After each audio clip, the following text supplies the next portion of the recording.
Help me to reach 2,000 subscribers. The moment my phone vibrated, I felt a strange heaviness in my chest, like the air thickened just enough to warn me.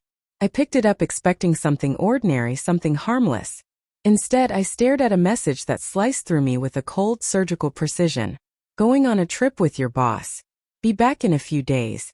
Do not wait up. My breath caught. Something inside me twisted with a sudden and violent jolt. For a moment I could not even blink.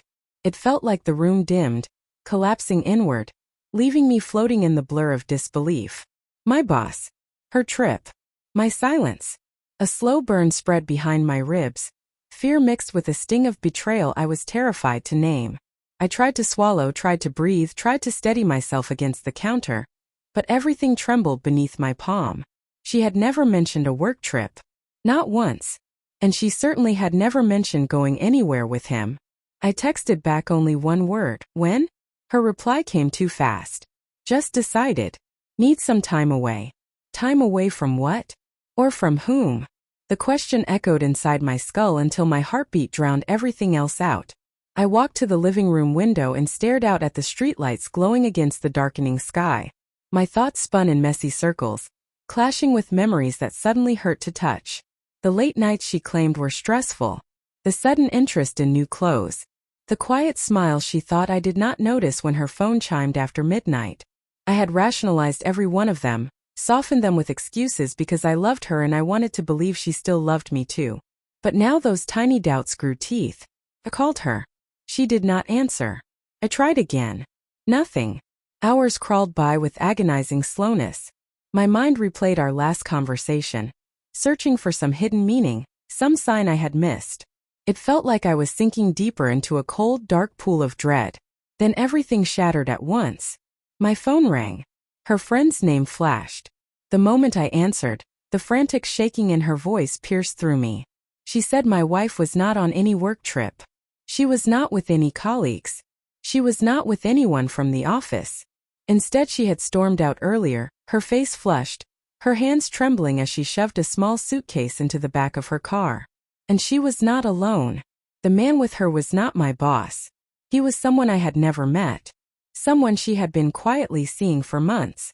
My throat tightened. My legs felt weak. The betrayal landed with brutal force, a weight so sharp I could barely stay upright. Her friend whispered that she tried to stop her. They argued. My wife screamed that she deserved happiness, that she was tired, that she could not pretend anymore. Then they drove off together. Fast. Too fast. Minutes later, another call came. A stranger's voice this time. Shaken. Soft. Uncertain. He said there had been an accident on the highway. A car had swerved, flipped, and collided with the railing. A woman with my wife's description had been rushed to the hospital. I felt the world tilt, the floor sliding from under me. I grabbed my keys and ran, my mind spiraling with a storm of emotions that battered me from every side. Anger and heartbreak collided with fear so sharp it felt like a blade pressed against my ribs.